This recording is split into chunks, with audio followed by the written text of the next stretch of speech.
Hello, everyone. Welcome to part 10 of our discussion of Cormac McCarthy's novel, No Country for Old Men. Just a reminder, please not to distribute any of these materials beyond the course. And before we get going, I would ask you to click on the link provided on your course outline. You can see it here.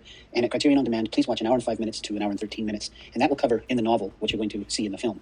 You'll recognize at this point that the novel and the film, the sequence of each is a little bit different. The content and material is basically the same, apart from the hitchhiker girl that Moss tries to save, and the car crash of Sugar at the end, but the sequence is a little out of order. So at this point in the novel, Moss has crossed the border into Mexico, fleeing from Sugar. He has wounded Sugar, and he himself is seeking medical attention.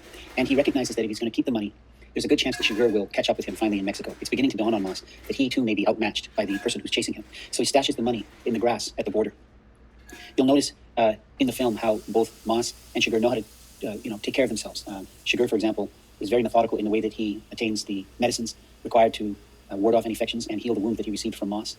And Moss himself is good at taking care of it. We've seen that he can already take care of himself.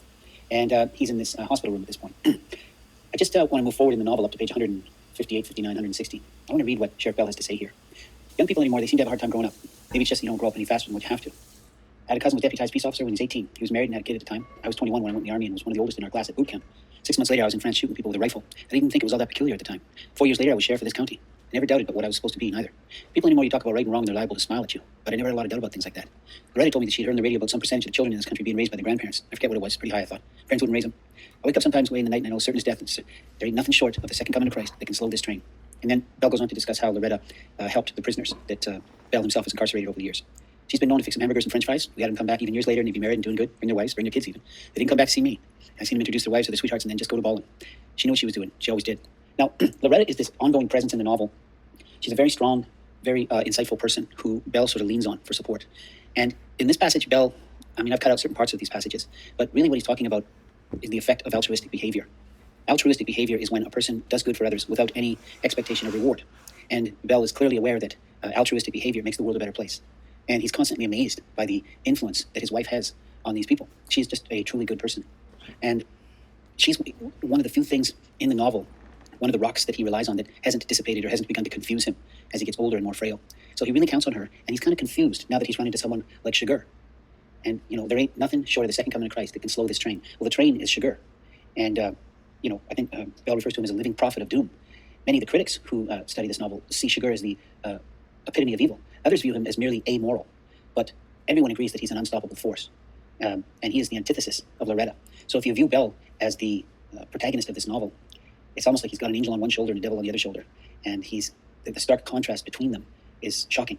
And of course, all his life he is, at least since he got out of the army, he has tried to make the world a better place in the way that Loretta does. And when you think about what Loretta's doing here, making them hamburgers and fries, really what she's done is to make these ex-cons, to provide them with a sense of belonging and a sense of respect, and therefore fueling their chances at reshaping their lives and not returning to jail. And in that sense, she's probably made the entire community a much, much better place.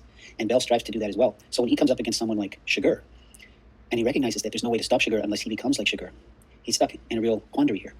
He can't be nurturing and forgiving and heroic if he wants to do his job properly.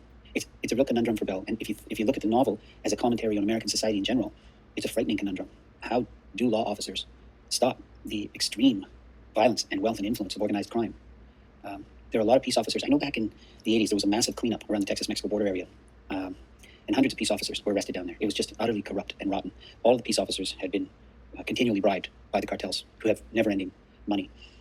But it wasn't that simple, because a lot of those peace officers were threatened and had their families threatened if they didn't take the bribes. So they're down there in an utterly confusing situation. And to make matters worse, now cartel activity has infiltrated the lawful business industry. They own mining.